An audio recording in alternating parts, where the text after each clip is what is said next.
Hey travel fam, welcome back to another episode of TravelingTio. In this episode we explore the main temples of the list of the city of Luxor. We'll visit a souvenir factory, so stay tuned. Let's hit the road!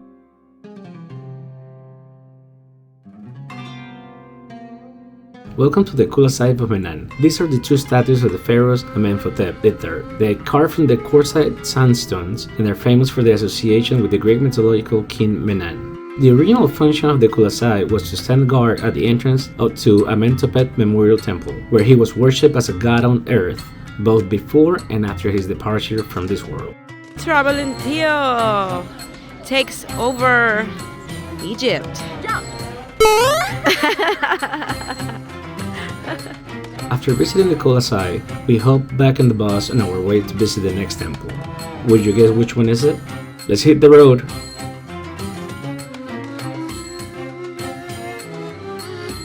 Welcome to the Valley of the Kings. For me, this is a powerful site. Definitely is a must-see site for those interested in ancient Egyptian history. It is a UNESCO World Heritage Site. It was a royal burial place for pharaohs and nobles for over 500 years.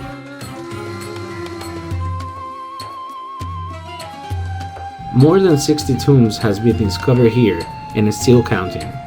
The construction began around 5050 BCE during the New Kingdom period. The tombs were carved into limestone hills and decorated with religious reliefs and images. Some of the tombs are open for public, such as the tomb of Tutankhamun, Ramses II, the Fifth, the Sixth, also Thutmose III, and Seti I. The Valley of the Kings is still an active archaeological site. The valley is set in the limestone hills of Theban necropolis, and it consists of the East Valley and the West Valley.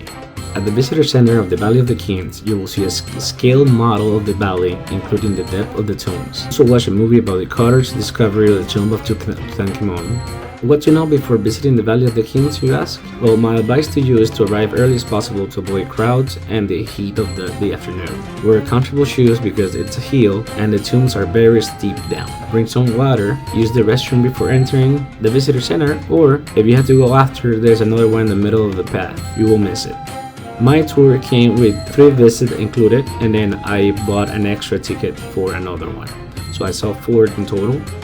And you can pick 3 of the ones that are included in the ticket, and you can buy the extra one as well. Like Tutankhamun, it's a special one. Oh, the Seti I is also a special one. Since I was a kid, I will always hear a story about this tomb.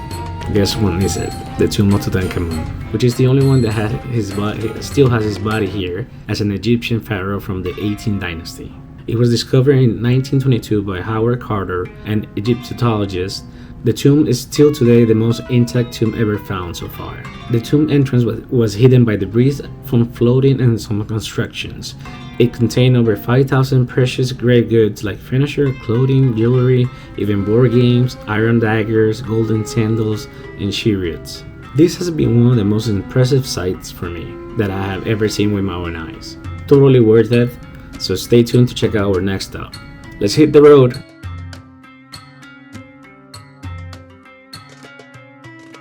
Hey travel fam, after the Valley of the Kings, our tour guide took us to a souvenir factory.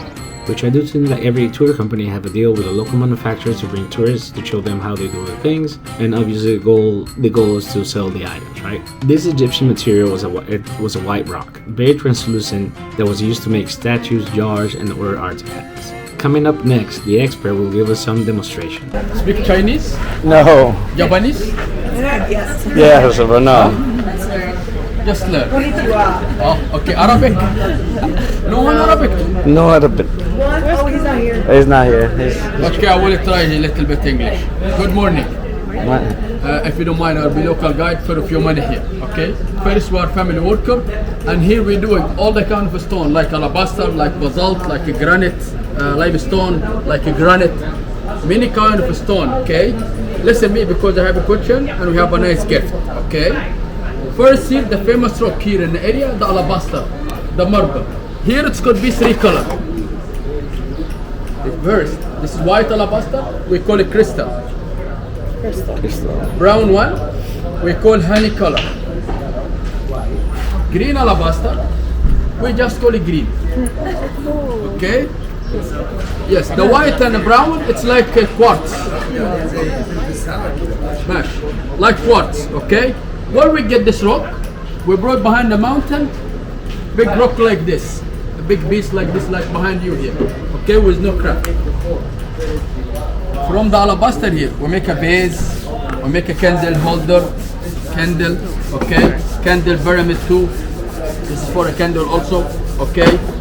But our famous piece here, the alabaster, the vase, or the candle holder. How we do this? We shape it by hammer. So that's the first equation. This is first step. Can you guess how many kilos? How many kilos? Kilos. I don't know what kilos are. Pounds. Pounds? Where from? About 79 Pounds? pounds. 70? So you that's not something high. Come. This is like pounds. No, this is like 15, 20. We need one number because we have a gift. This is 17. 17 what? Kilos. 17 kilos. About 32 kilos. That's heavy. That's about the size of you. Maybe 25 kilos. I'll say 12. It's like 20 pounds. 20 pounds. 20 pounds is 10 kilos. Oh, I said 12. 11 kilos. 13 and a half? Okay. Kilo and pound.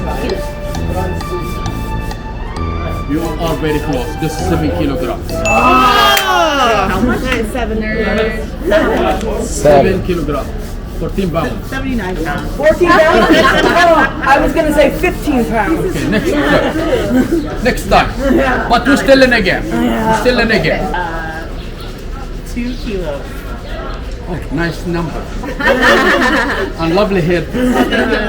Okay. I'm a single. I am not.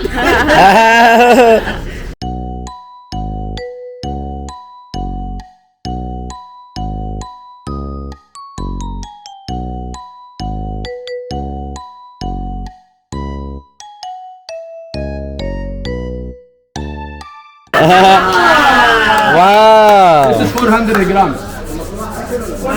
One more time, he's very close. Pretty number though. Yeah, right. Okay, one more gift. Oh no. But this is more important gift. Okay? This is rock we call basalt stone. Thank you. Basalt stone. Why is important rock? Because you find so many people in the streets, they have something like this similar. Okay? They have something like this cat. He said basalt stone, basalt stone. It's not a rock this. It's a gypsum painted. Okay? Yes. And some smart people also, they mix it to plastic and they put stone inside and steel because make heavy. Okay? The real McCoy, Wow. Wow. only gray, like this. Look at this. No is a brick. But this original color. That's why they do that in the street. Yes. He have two plastic one, he dropped it. But he gave you one like this. So my question, my important question. Basalt is a gray, as you see here inside. Yeah. How come black like this? With heat. The wax. Heat. Heat, give me 10. Wax too. Let me wax it. We're cooking it. Clever girls. Yeah, we're cooking it for 1 hour. Then we put in the wax. This material was an important trade commodity in ancient Egypt, and it was highly prized by other civilizations. Curiously, some of this material can glow under UV light due to a phenomenon called phosphorescence. The alabaster is a translucent stone that allows light to pass through it, which can create a soft glow. The visit to the factory was interesting, but I didn't buy anything. Leave your comment below if you would have gotten any of the souvenirs. Let's hit the road!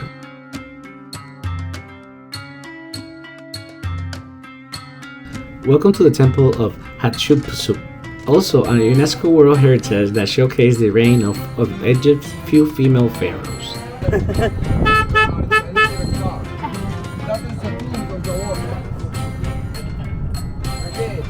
The best time to visit, if you can handle the summer heat, go from May to September to avoid the masses. Winter temperatures are milder, but you may encounter a crowd as you can see. This extraordinary beautiful temple was built in the 18th dynasty Pharaoh Queen Hatshepsut. It is one of the greatest temples of ancient Egypt, known as one of the most remarkable ancient Egyptian achievements. It is dedicated to the history of Hatshepsut and the creator god Amen.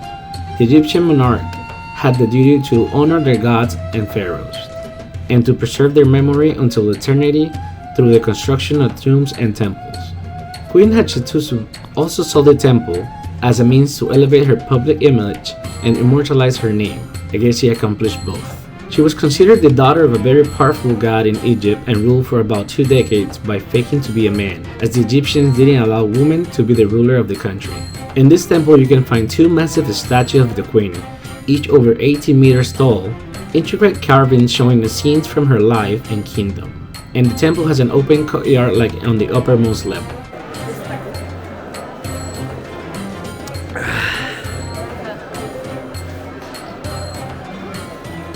Okay. So now we're here. The 42 laws of Ma'at are set of moral principles that were used in ancient Egypt. These laws were often included in funerary texts, like the Book of the Dead, to guide the deceased through the afterlife. The laws were also used as a way to forgive the deceased for their wrongdoings. About being angry without a reason. Without a reason, so we What is can be this? angry. What is this? Can you explain to me what is this? It's it says declarations of purity. That's what the priest used to say before coming to the temple. You need to pay more attention, TravelingTio. You know how in Catholicism they have the 10 Commandments? Okay. It's similar, but a lot more. Let's hit the road.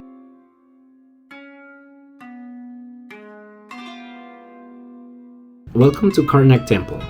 It was built between 2055 BC and around 100 AD. It was built as a cult temple that was dedicated to the gods Amen, Mut, and Kansu. Being the largest building for religious purposes ever built, the Karnak Temple was known as the most prestigious of places by ancient Egyptians. It was a place of worship for the ancient Egyptians, and the temple was believed to be the place where the creation began. Some attractions to see at the temple will be the Hypostyle Hall with 134 massive columns, including the largest column in the world at 21 meters tall, the Avenue of the Sphinx, a famous attraction that is open to public, and the Temple of Kansu, which is a smaller temple dedicated to the moon god Kansu. You can reach the temple on foot or by public transport. You can also take a tour of the temple with a guide, and it is recommended to bring sunscreen, a hat, maybe some water, and light clothing. Shout out to Yala Tours, amazing guide and very knowledgeable. Yala family! Hey, travel fan, what's up? It's me, TravelingTio. We're here in the Karnak Temple. This place is huge, amazing, just unbelievable. So I'm in the pillars area where there's more than 130 pillars, and they're perfectly located in distance between each other. It's just mind blowing. So yeah, I hope you guys been like what you've been watching, and don't forget to like and subscribe. See you on the next one. Stay tuned. The Karnak Temple in Egypt has dogs everywhere. Some people say that they are the modern guardians of the ancient site. Other people say that dogs at the temple are often seen sleeping on the job. LOL. Ha! Do you laugh? No? Yes? Leave it in the comments. Dogs were very important in ancient Egyptian culture and were kept as pets by people of all social classes as we do today. They were associated with Anubis, the god of death, mummification, and the afterlife.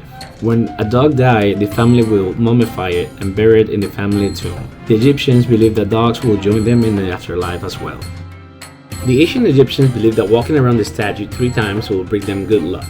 7 times will bring them marriage and fulfilling love life, while 9 times will bring them a child to those who wanted children. Today, you can see tourists walking around the scarab to fulfill their wish, so I had to do it as well. Guess how many times I did it? Drop it in the comments. I'm doing it. Yeah. Fair. This is my first one.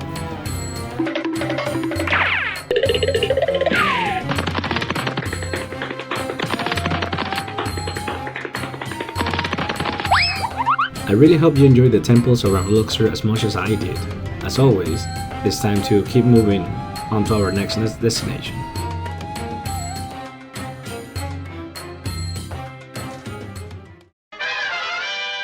we need to get back to the cruise to pick up our baggage, load the bus, and hit the road.